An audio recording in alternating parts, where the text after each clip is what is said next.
Bali was supposed to be an adventure of a lifetime. It was an experience for real, but not in the way the itinerary promised.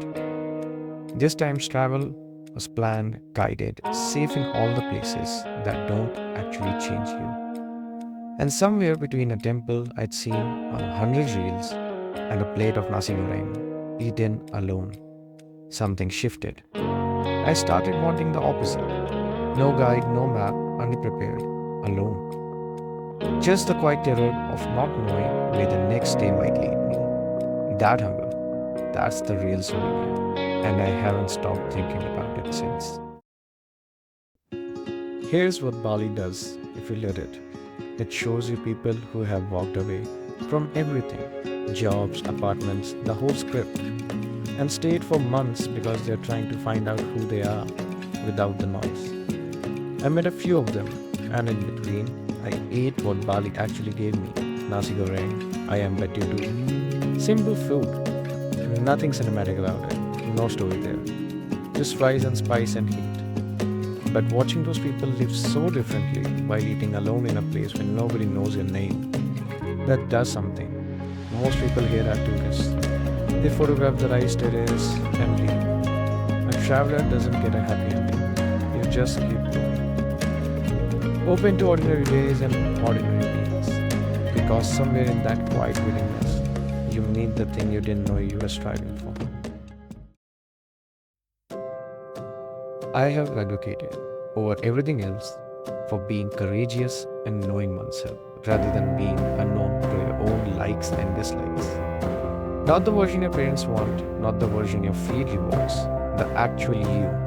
Most people never get there because knowing yourself requires leaving the room where everyone already agrees with you. Bali didn't hand me some dramatic moment, no crazy story. I just moved through, here and there. Without friends, without family, without a single person who knows me. And somehow, by heart, that opened something. A need for exploration. I didn't know I was close to. Not because one meal changed me, not because something wild happened, just because I was alone in a place where my name meant nothing. And that was enough to start asking who I actually am.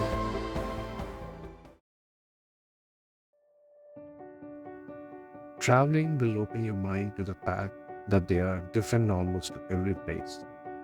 What's sacred here is casual there. What's rude at home is kindness somewhere else.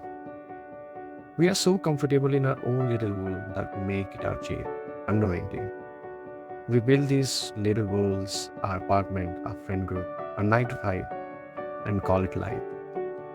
We start believing and listening to the 10 people in our daily circle. And it affects our thinking, how prejudicial we are, what we consider immoral, what's ambitious, what's a waste of time, etc. As much as we don't want to agree, this is the truth.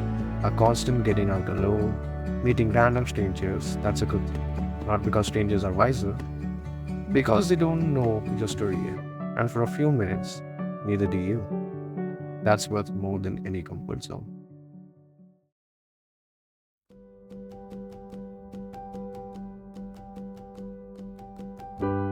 Personally, what Bali left me with isn't a checklist of places. It's the need to go solo. Not planned, not guided, just me moving through somewhere without friends, without family, without anyone who knows my name. That's a different kind of a time. You're not performing for anyone. You're not defaulting to what the group wants. You're just exploring here and there with no idea where the next day leads. And somehow, that's exactly the point. Bali didn't fix me. It just showed me what that feels like. Now I know. The exploration isn't something I want to stop. I want more of it, alone.